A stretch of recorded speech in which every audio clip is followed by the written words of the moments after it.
जय हिंद साथियों, स्वागत है आपका self study classes YouTube channel और ऐप में। दोस्तों, अभी तक अगर आपने सेल्फ स्टडी क्लासेस का ऐप डाउनलोड नहीं किया तो ऐप जरूर डाउनलोड कर लें। दोस्तों, आप हिंदी साहित्य का संपूर्ण कोर्स, टीजीटी पीजीटी का मॉडल पेपर, हिंदी साहित्य की 3000 प्रश्नों की टेस्ट सीरीज, इनको आपको दोस्तों इसमें एडमिशन आप ले सकते हैं कम से कम प्राइस में। ठीक है, तो आज जो तो हम डाउट्स वाले प्रश्नों को पढ़ने वाले हैं जो हमेशा एग्जाम में आते हैं। तो यहां पर बिल्कुल आपको ध्यान से सुनना है।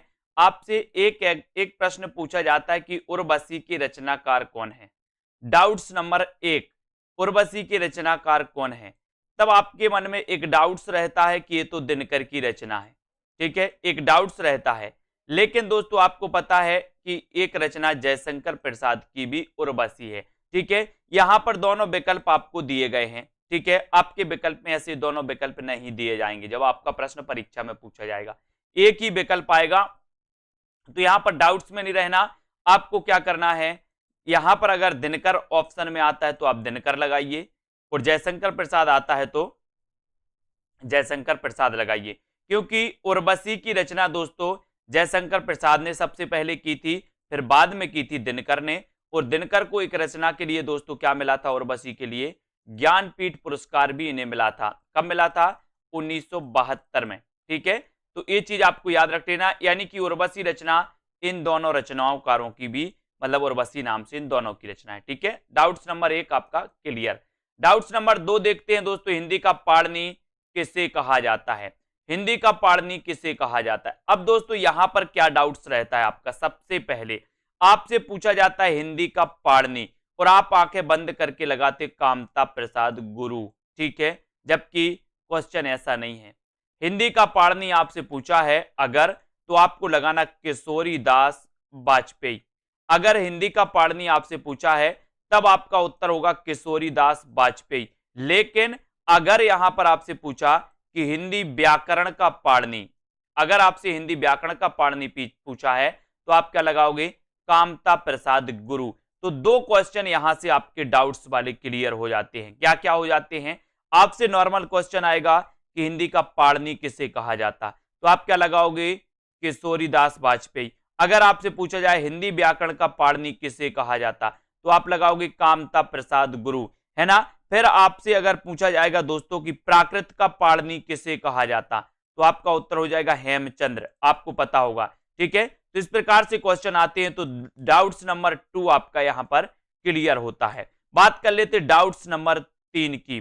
प्रयोगवाद शब्द का सबसे पहले प्रयोग किसने किया। अब यहां पर क्या डाउट्स रहता है दोस्तों, ये डाउट्स रहता है कि प्रयोगवाद का जब प्रवर्तन या प्रयोगवाद के जब प्रवर्तक अज्ञेय माने जाते हैं, तो प्रयोगवाद शब्द का सबसे पहले प्रयोग भी किसने किया होगा, अज्ञेय ने। ऐसा आप मान बैठते अगर आपने नहीं पढ़ा तो। लेकिन आपको पता होनी चाहिए कि प्रयोगवाद शब्द का सबसे पहले प्रयोग किया था किसने, नंद दुलारी वाजपेयी ने। सबसे पहले प्रयोग किया था इस प्रयोगवाद का किसने, नंद दुलारी वाजपेयी ने। लेकिन अगर यहां क्वेश्चन पूछा जाता है कि प्रयोगवाद के प्रवर्तक कौन है, तो आप लगाओगे क्या, अज्ञेय। प्रयोगवाद के प्रवर्तक कौन है, तो अज्ञेय। प्रयोगवाद शब्द का सबसे पहले प्रयोग किसने किया, तो आप लगाओगे नंद दुलारी वाजपेयी। ठीक है, तो डाउट्स नंबर 3 आपका यहां से क्लियर हो जाता है। बात करते हैं दोस्तों डाउट्स नंबर 4 की। एक राष्ट्रीय आत्मा नाम से किसे जाना जाता है। अब ऐसा अगर क्वेश्चन आपसे पूछा जाए तो आप कंफ्यूज हो जाते हो और आप आंखें बंद करके लगा देते माखनलाल चतुर्वेदी। लेकिन क्वेश्चन ऐसा नहीं है ना। क्वेश्चन क्या बोला, एक राष्ट्रीय आत्मा। तो राष्ट्रीय आत्मा अगर आपसे पूछा जाता तो आपका उत्तर होगा राजा राम शुक्ल, है ना। अगर आपसे पूछा जाएगा एक राष्ट्रीय आत्मा नाम से किसे जाना जाता, तो आप लगाते राजा राम शुक्ल। अगर आपसे पूछा जाता कि एक भारतीय आत्मा नाम से किसे जाना जाता, तो आप क्या लगाते दोस्तों, माखनलाल चतुर्वेदी। तो जो दो प्रश्न डाउट्स वाले आते हैं, आपसे पूछा जाएगा एक भारतीय आत्मा किसे जाना जाता, तो आप माखनलाल चतुर्वेदी लगाना, और एक राष्ट्रीय आत्मा नाम से किसे जाना जाता, तो आप क्या लगाओगे, राजा राम शुक्ल। तो डाउट्स नंबर 4 आपका बिल्कुल क्लियर। ठीक है, डाउट्स नंबर 5 है ना, अपभ्रंश का भवभूति किससे कहा जाता है। अपभ्रंश का भवभूति किसे कहा जाता है, तो यहां पर दोस्तों दो चीजें बनती हैं। एक तो पूछा जाता है अपभ्रंश का वाल्मीकि, है ना, एक अपभ्रंश का वाल्मीकि पूछा जाता है।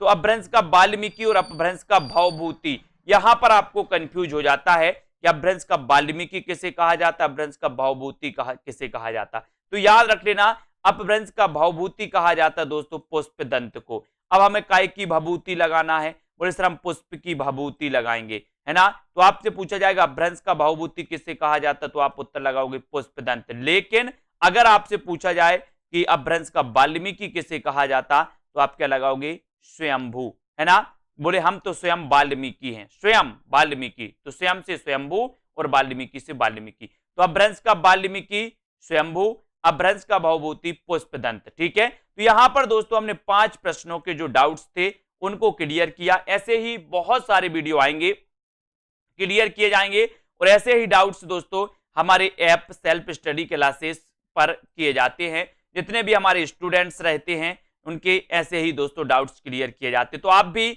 सेल्फ स्टडी क्लासेस का ऐप जरूर डाउनलोड करें, है ना, और वहां पर अपने डाउट्स क्लियर करें। वहां पर आप कोर्स भी परचेस कर सकते हो, हिंदी साहित्य संपूर्ण कोर्स, हिंदी साहित्य का दोस्तों ट्रिकी वीडियो जिसमें विस्तृत अध्ययन, है ना, रहेगा, जिसमें टॉपिक वाइज टेस्ट भी रहेंगे। हिंदी साहित्य की 3000 प्रश्नों की टेस्ट सीरीज आप परचेस कर सकते हो। हिंदी साहित्य का दोस्तों टीजीटी पीजीटी का मॉडल पेपर लॉन्च हो गया, वो भी आप कर सकते हो। ठीक है, तो इसी प्रकार से आप जुड़े रहें, अपना अध्ययन करते रहें, और बहुत सारे ऐसे ही डाउट्स हम क्लियर करते रहेंगे, और आप वीडियो को शेयर जरूर करते रहें। ठीक है, आज के इस वीडियो के लिए बस दोस्तों इतना ही। वीडियो को लाइक, चैनल को सब्सक्राइब जरूर करें। जय हिंद।